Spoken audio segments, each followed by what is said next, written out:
నమస్తే, welcome to మనం TV. నేను మీ పవన్ బెస్వాడ. మరికొన్ని రోజుల్లో హైదరాబాద్ 2025 మిస్ వరల్డ్కు వేదిక కానుంది.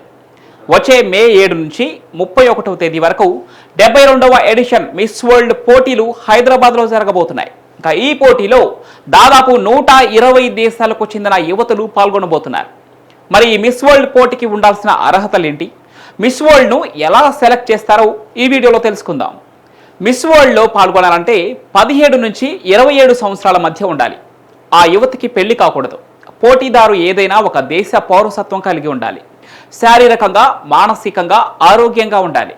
మినిమం స్కూల్ విద్య అయినా పూర్తి చేసి ఉండాలి. అంతర్జాతీయ భాషల్లో సమర్థంగా మాట్లాడగలగాలి. నృత్యం, సంగీతం, నాటకం, స్పీచ్ లేదా ఏదైనా ప్రత్యేక ప్రతిభ ద్వారా తన ప్రత్యేకతను ప్రదర్శించాలి. స్థానిక పోటీలు, జాతీయ స్థాయి పోటీలు, అంతర్జాతీయ పోటీల్లో పాల్గొని ఉండాలి. మిస్ వరల్డ్ను ఎలా సెలెక్ట్ చేస్తారు? మిస్ వరల్డ్ అవ్వాలని ప్రపంచవ్యాప్తంగా ఉన్న అమ్మాయిలకు అనిపిస్తూ ఉంటుంది. కానీ ఈ గౌరవాన్ని అందుకోవటం అంత సులభమేమీ కాదు. వందలాది మంది పోటీదారుల మధ్య తాను చాలా ప్రత్యేకమని నిరూపించుకొని అనేక దశలను దాటి చివరికి ప్రపంచ అందాల రాణిగా నిలవాలంటే అసాధారణమైన ప్రతిభ కలిగి ఉండాలి. ఈ పోటీలో అందం, అభిరుచి, వాక్చాతుర్యం, ధైర్య సాహసాలు, సామాజిక బాధ్యత వంటి ఎన్నో అంశాలను పరీక్షించిన తర్వాతే విజేతను ఎంపిక చేస్తారు. ఇక ఈ పోటీకి ప్రతి దేశం నుండి ఒకరిని మాత్రమే అలౌ చేస్తారు. అందుకు ముందు దేశవాళీ స్థాయిలో అనేక పోటీలు జరుగుతాయి. అంటే miss India, miss USA, miss France వంటి పోటీలలో గెలవాల్సి ఉంటుంది. ఒకసారి దేశ స్థాయి పోటీ గెలిస్తే అంతర్జాతీయ స్థాయిలో మిస్ వరల్డ్ పోటీలో పాల్గొనే అవకాశం దక్కుతుంది. మిస్ వరల్డ్గా నిలవాలంటే కొన్ని రౌండ్స్ను గెలవాల్సి ఉంటుంది. మొదటి రౌండ్లో వారి fitness, modelling skills, talent, communication skills, సామాజిక సేవలో ఆసక్తి మొదలైన అంశాలను బట్టి ఎంపిక చేస్తారు. టాలెంట్ రౌండ్ పోటీదారుల వ్యక్తిగత ప్రతిభను అంచనా వేస్తారు.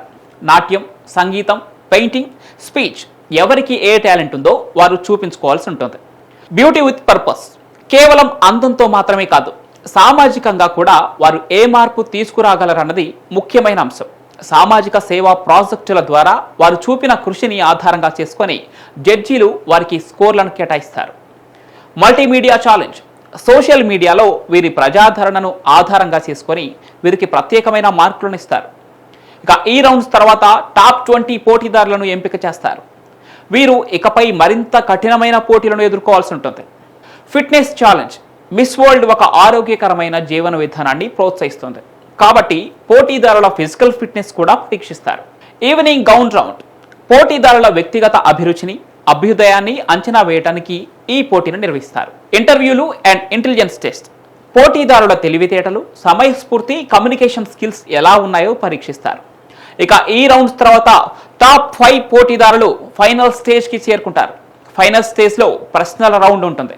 ఈ ప్రశ్నల రౌండ్ కేవలం విజేతను నిర్ణయించడానికే కాదు, వారిలో ఆత్మవిశ్వాసం, తెలివితేటలు, సమయస్ఫూర్తి ఎలా ఉన్నాయో పరీక్షించడానికి. ఈ ప్రశ్నలకు సమర్థవంతంగా సమాధానం చెప్పిన వారే మిస్ వరల్డ్ ఫైనల్ కిరీటానికి అర్హులవుతారు.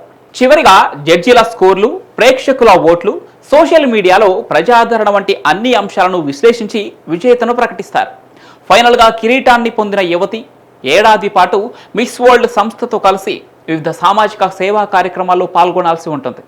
బాలికల విద్య, పేదరిక నిర్మూలన, మహిళా సాధికారత వంటి అంశాల్లో తన వంతు కృషి చేయాల్సి ఉంటుంది.